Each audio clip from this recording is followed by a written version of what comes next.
Do you really know your electric hand drill, or are you just going like crazy without knowing what you're doing? Today, we're going to go over the Bosch Professional GSB 180 and discuss some of the main parts and the main commands of the electric hand drill. So starting right here at the front, we have what we call the tool holder, right? This is where your drill bit goes into, right? So that little section in there, those three teeth, depending on the direction of the bit, if I'm holding the chuck like that, they come out and they hold onto the drill bit. So that's your tool holder. Right next to it comes the chuck, right? This is called a drill chuck, and it's a keyless chuck. Depending on what type of machines you've used before, you might have seen that some pedestal drills, for example, have a chuck key that you have to tighten here in order to close this chuck. But this one is a keyless chuck. You just tighten it by hand and it closes.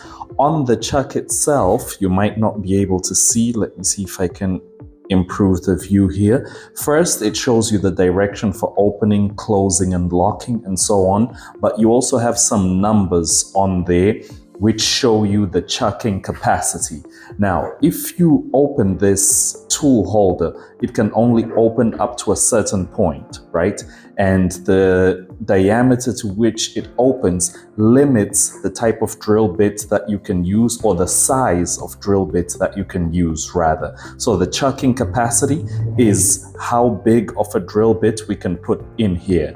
Now I'm holding two different bits here, not only in terms of what they do, but in terms of how they're designed. This bit has a single diameter all the way along, whereas this one has a different diameter here at the bottom, meaning that if my electric hand drill has a chucking capacity of 13 millimeters, for example, and if this is a 13 millimeter drill bit, but this section here at the end of the shaft is smaller, it means that I can actually still use this in here and be able to do some work with it.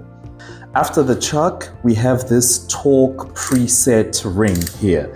It has numbers from 1 all the way up to 20, and it just controls the torque that the machine puts out. And what this means is, if you have a low torque, or if you use a lower torque, you prevent screws from going in too deep on a piece of work that you are working on.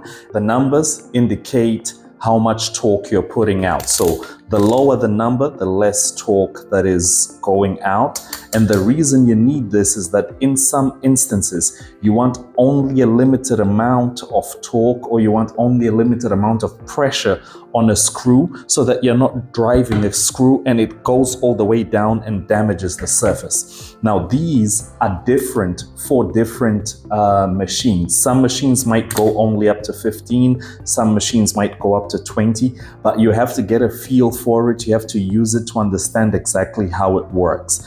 This is also engaging a slipping clutch, or a slip clutch, on the inside of the machine. This means that when it reaches that torque level that you wanted to, or that you've set, the chuck will start to slip. It won't continue tightening that screw down. So if I have a screw that I'm inserting, when I reach my desired torque, it'll start to slip, so it won't tighten the screw any further in. So that's what the slip clutch does. It allows the chuck to spin freely when the preset torque is reached, right? The next ring, this one that I'm spinning now with 3 illustrations on it, that one is our mode selector, right? And if you look at these 3 illustrations, the first one has a little screwdriver on it, which symbolizes screwing. The next one has a drawing that is very similar to the illustration of a drill bit, and that means that's the drill setting.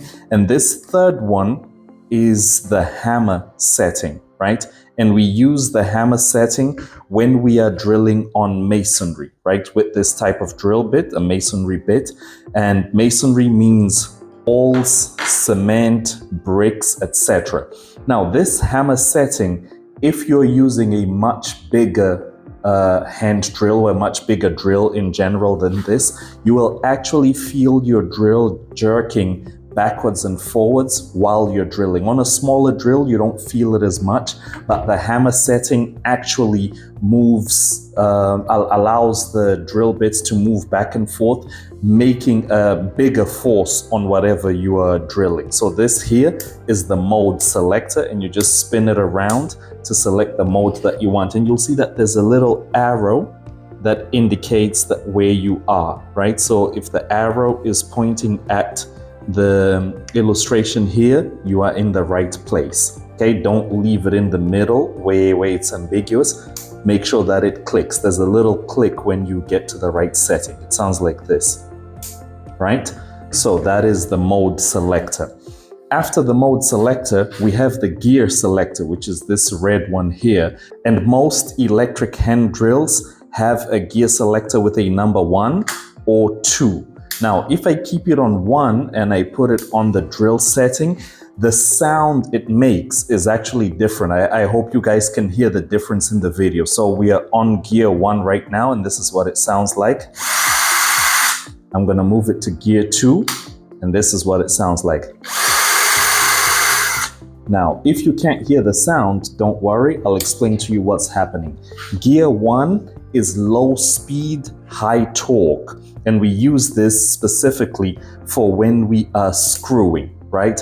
Whereas gear 2 is high speed and low torque, and we use this one for drilling. So when we're drilling, we want to be in the second gear, and we want to select the mode for drilling, either into wood, plastic, and so on, or into the masonry.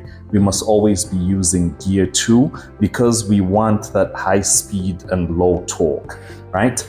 Then down here, we have this little red button, and it has arrows on it. It has an arrow pointing back on one side and an arrow pointing forward on the other side. Right now, the side that has the arrow pointing forward is depressed. It's inside the machine. That means that the rotational direction of the chuck is going clockwise, right? If you look at that, there's clockwise movement.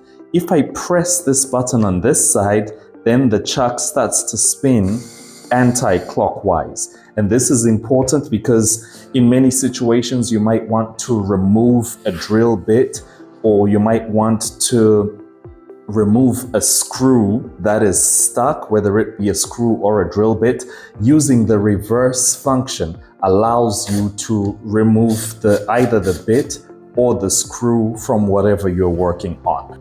So that is the directional switch, right? It allows you to change the rotation of the chuck to help you with the work that you're doing. Then after that, we have the trigger, right? The trigger is what sends power from the battery pack to the motor. If I don't press the trigger, nothing happens. Whereas when I do, the chuck spins and you can now drill, screw, etc.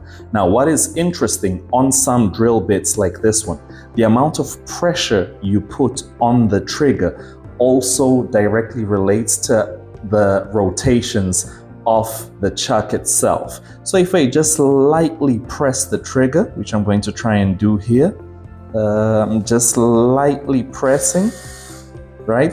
There's a little bit of spin, right? And if I keep pressing, increasing the pressure, the chuck spins faster and faster. And if I depress all the way, then it'll be spinning at the fastest that it can, right? So like that, or just a little bit of pressure and you get minimal rotation, right? So the trigger allows you to actually use the tool or the electric hand drill the way that you want to use it. Now, one interesting thing that is actually triggered by the trigger is a work light here at the bottom. And this work light is useful in situations where you're working on cabinets or cabinetry or under a table, anywhere where things are dark. And I'll try to illustrate this a little bit better. If I turn off the lights, I think it's possible to see right there in front of me. So this is being triggered. When I press the trigger, the work light comes on, right? It's a little LED down there, but the way that it's positioned, if I'm pointing directly at this wall, the LED will be right where I am going to drill. So if I want to drill there, can you see the shadow? It's pointing at the area that I'm going to be working. If I point slightly to that side, it changes. If I point slightly to this side, it changes. But if I'm here, it's pointing exactly where I'm working. So it helps when you're working in areas that don't have the best lighting. After the trigger, I have this handle. Now, I really like this handle because of the rubber grips on it. It's really very ergonomic and it fits very well into my hands. I'm sure that anyone using this would feel pretty comfortable because ergonomics has been taken into account. This is a product that is used by millions of people, so there's a lot of anthropometric data that is taken in to ensure that this is designed in a way that will feel and fit comfortably to people. And it also, there's a nice grip to it. When I carry it like this, it doesn't feel like it's suddenly gonna fall off my hands, and that's something positive. Then we have that red button there at the bottom, which is a button used to unlock the battery pack. So this is an electric wireless drill. So there's a battery pack down here. You press this, you disconnect, and you can put this charging. This allows the tool to be a little bit more versatile. You can, be on top of a tree, setting up a tree house without having to connect too many cables. You can use it wherever you want, charge it in one place, and go and use it to work in an area where there's no electricity. And that's basically it. That is the Bosch Professional GSB 180. A small tool, very handy. I personally use it for pretty much all my drilling, screwing, and masonry jobs, and it hasn't disappointed me so far. Okay, happy drilling.